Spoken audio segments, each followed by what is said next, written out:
Hey everyone, it's been a while and we have a lot to share and a lot to catch everybody up on.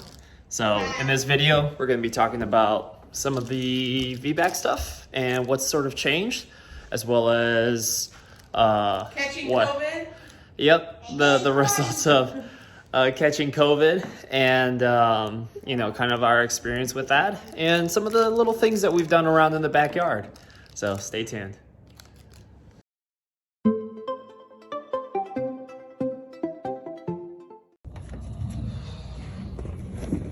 All right, so you can see I picked up some new kicks. These work really well. Got these at Walmart. And here is what we've done to the backyard. We went to Rural King and picked up a whole bunch of T-posts, and you can see them in about 10 feet increments here. And the reason why we have these T-posts up, you may not be able to see the chicken wire, but I'll get a little bit closer. So we wanted to get a semblance of a fence so that we can spray, or I can spray permethrin around what we're now calling essentially our backyard. And this closes off, the chickens from coming in here, as well as prevents them from eating the bugs, hopefully the ticks. Namely the ticks that have died to permethrin. So in addition, you can see the T-posts run alongside the front of our house, and it connects to the chicken run. And here's the other part. Here's the chicken in there. So we got all of our T-posts from Rural King. Rural King is great. Pretty inexpensive. Got them for about $3-4 a piece, and we got some, I think it was like 4 foot by 50 chicken wire. I know right now it looks pretty rinky-dink, but against like the heavy winds that we've received in the past couple months, it's been holding up fairly nicely. And then what we do plan on doing to save costs and to make sure that it looks aesthetically pleasing every time we come out here, we're going to, or Bree is going to take like flowers and other shrubbery and plant along the ridge or the line so that it doesn't look like we're living in a chicken run ourselves. COVID. Yeah, so we found out that Bree had COVID when she went into the ER for a suspected complication in her pregnancy. And, hospitals have that sort of general rule of testing everyone to see if they have COVID whenever they're a patient. Bree thought that she just had a common cold or possibly a sinus infection. So she was pretty surprised when she found out that she had COVID. And then, of course, I got it from her after taking care of her. And my symptoms lasted for about a week. My oldest daughter, she had symptoms for about 3 days. And fortunately for my son, he's had a history of asthma, and we were really, really worried about his symptoms were just a mild body aches and lasted overnight. So, I think with like COVID and the effort and energy that we put into YouTube, like that really threw us off in getting back on track. So, this compiled with like getting ready for, our fourth child was just really busy times. Just really, really busy times. She's like, This is our blackberries. Our rodent destroyer, Luna. She one time flipped it dead mouse into the window. Yeah, she did. Yes, She there's did. There's a very little skinny. Okay. Yep.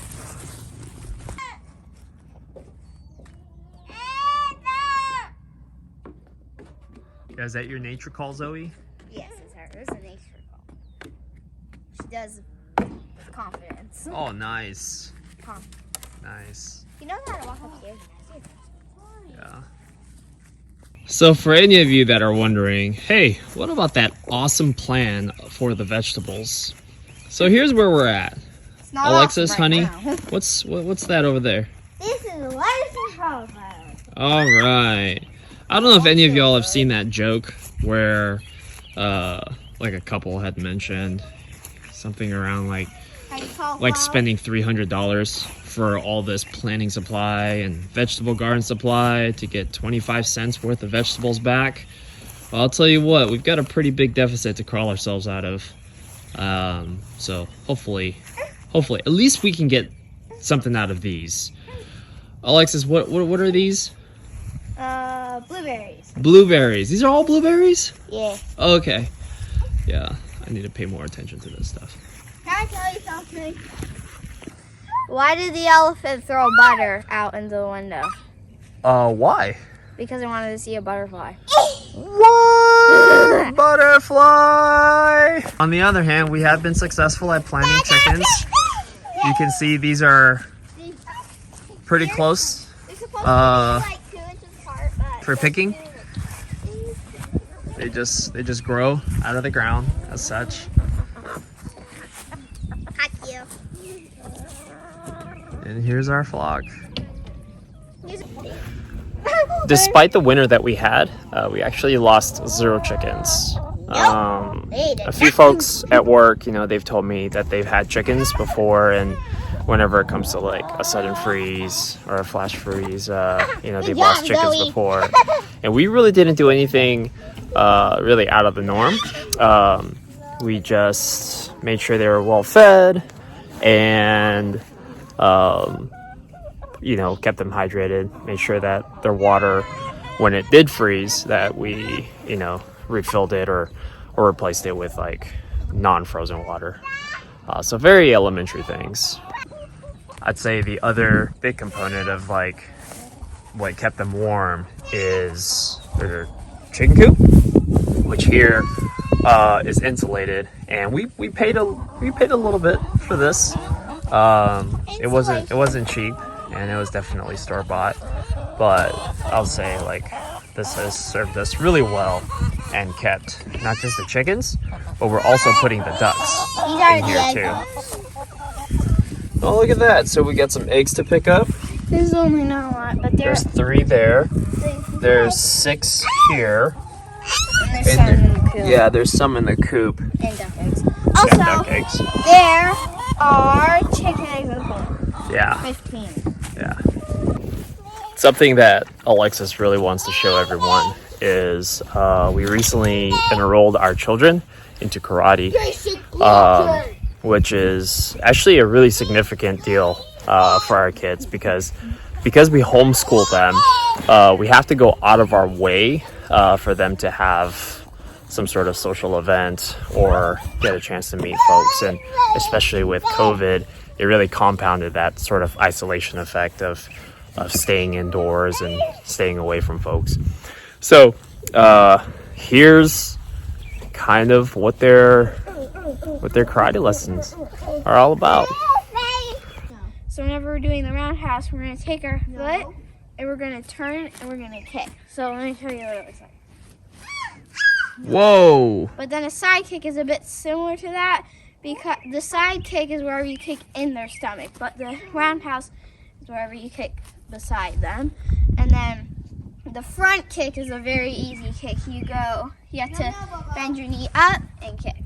So kick like that. Awesome. But always keep your hands up just in case if they hit you. Yep, exactly. Yeah. Just a girl and her cat practicing some karate. She's laying down getting stretches ready. But don't forget to stretch before you do it. Yep, absolutely. Dean taking all the chickens to the promised land. Yeah. I don't know what he promised them, but Chicken army! yeah. Are you taking the chickens to the promised land? So, our trampoline on one of these days decided to go on an adventure, and what ended up happening was this. the trampoline actually started right by the playset and then hit one of the T-posts, flew over the run, and way off into the distance where you can see our fence line, it landed over there. I went and dragged this thing after that night with the terrible winds way over there to that burn pile, and we weren't planning on actually burning it, but we're waiting for a dumpster to be delivered so we can throw away a lot of the trash that we have inside the pole barn. Lo and behold, another windy night, it made it from over there back to here. And at this point, I think I'm just going to let it sort of do its own thing before I take it apart, because it seems to have fun traversing on our property. I am so nitpicky. I am not in it. Can we have it like zoom in? Why are you breathing so loud?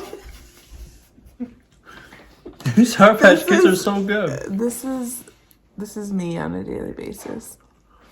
Hello, third trimester hormones.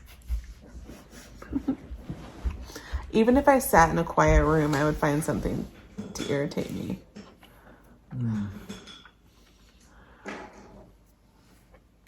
This is your last one? So we can talk about not sponsored. So I am not in the threes yet. I am 28 weeks pregnant, and I am ready to be in the 30s to be done at the 39s. And so like the beginning of this, we talked about wanting to do, the kids are downstairs watching a movie on mute, so they're going to, you might hear them enjoy that lack of sound at some point. Yeah, because our littlest one's going to be narrating everything. So anyways, at the very beginning, we talked about doing a VBAC home birth.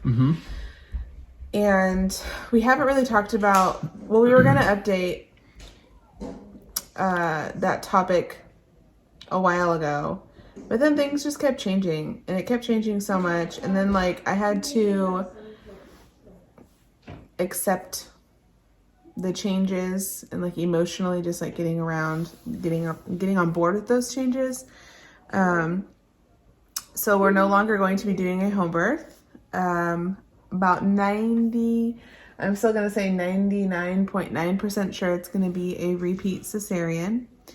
And it's really difficult to find out if these are things to talk about on this channel, because it's not like it's specifically like a pregnancy channel.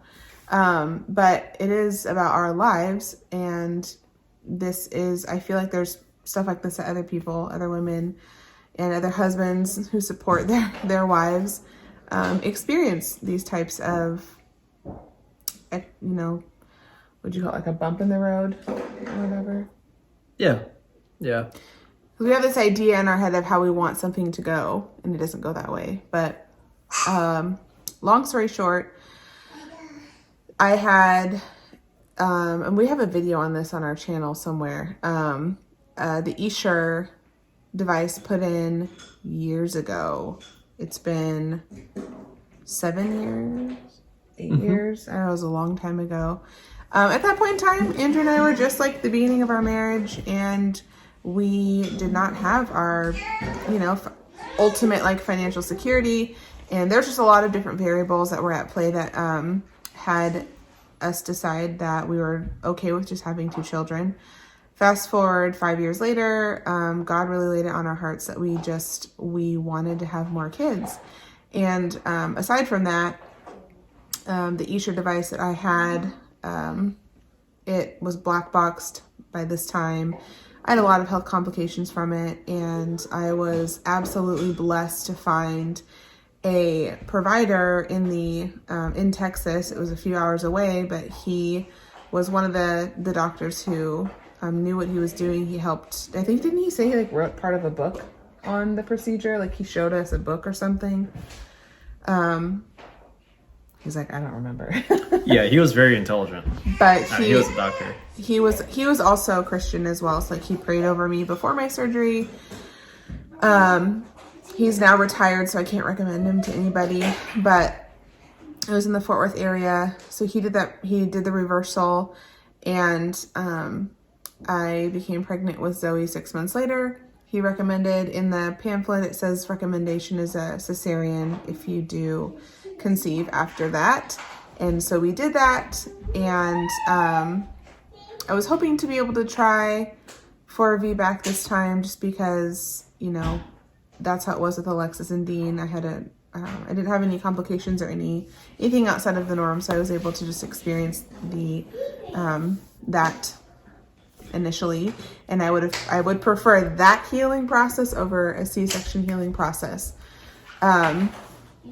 But you know, through a lot of prayer and just really talking to Andrew about our expectations and like what our risk tolerance level is, because the fact of the matter is, it's not just me, it's our whole family. You know, like if they don't have their mom because I make the wrong decision or I'm stubborn, then that is something that I can't ever go back on.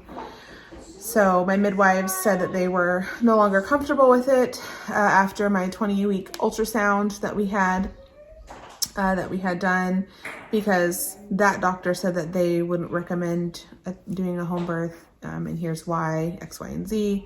And it's just the nature of the surgery and the procedure and the process of the procedure that I had on my uterus from doing the Isha reversal. And so then this OB, after reading my operative report that we're at for this pregnancy now, he said that it's, he took it off the table. I don't really have the specifics as to why, or I can share that here and now. I don't really have that information to relay. I will have it this upcoming Thursday. But I believe that if you are diligent in your faith and you pray and you really just, I don't know, just listen and watch for all of the signs of the things that you are, I don't know, trying to be directed in the right direction, and don't let your stubbornness get in the way. Even though it's not something that I want, I really feel like, for one, having more children is something that we wanted, and so I'm getting that. And I feel like this doctor is going to be, is exactly who we need for this delivery. That was very long-winded, but I have a lot of feelings and emotions behind it. And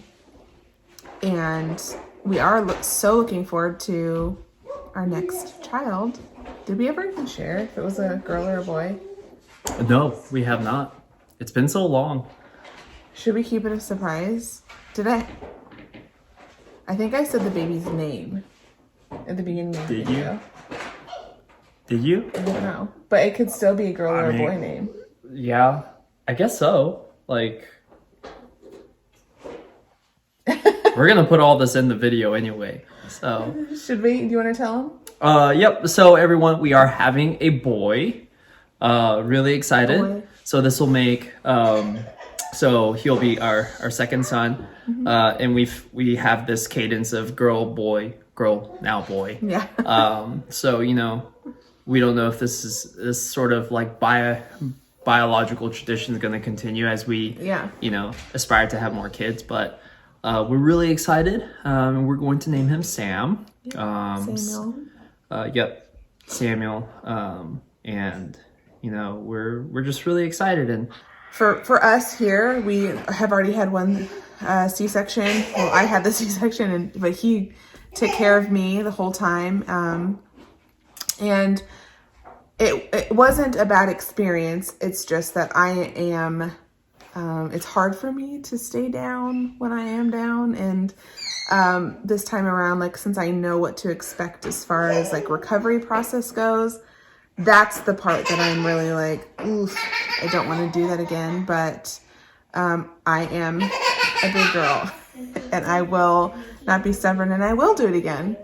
I do want to do videos in the future about just like how I'm planning for my postpartum care and recovery, and then even maybe like Andrew talking about like how he's being supportive, and just also like what his work allows him, how far his work allows him to be a part of that process with the company that he works for, and just the amount of time he's able to take off, or just kind of what that looks like. So that's why we haven't talked about it in a while, because we literally just solidified, like we had to switch care providers. We solidified the plan that this is what it's going to be. And now we're at the point of where we're doing an appointment every 2 weeks. So it's going to start speeding things up a little bit better. But yeah, so if you ever have experienced, or if you're experiencing going through this right now, where you know it feels like everybody else is experiencing their pregnancy in a very normal way, that's not the case. A lot of people just choose not to talk about it because it's exhausting, it's hard emotionally to share, or you just don't really know what to say. But that's just what we're going through, and either way, we're going to continue to pray and have the outcome of a healthy baby and a healthy mama, and just move forward, because that's all you can really do. So to wrap up this video, it has been a very long 3 years, I think, for us. So just slowly putting out videos. And Andrew and I wanted to just take a moment to say thank you to all of our 500 subscribers. Thank you so much for subscribing to our channel. We feel so privileged that 500 of you found us interesting, or just at least some of the things that we're talking about. And sometimes, we feel like we don't know what to talk about, because we aren't, I don't know, we just don't feel any more special than anybody else. But if there's any questions that y'all have, I mean, feel free to submit them in the comment section. We do see them. We got locked out for a little bit there from seeing everything, but we just feel so blessed, and we just feel so thankful to all of you who have taken the time just to be here and follow along with our family. So thank you so much for all of you for being here, and we look forward to hopefully being more consistent with putting out more videos in the future.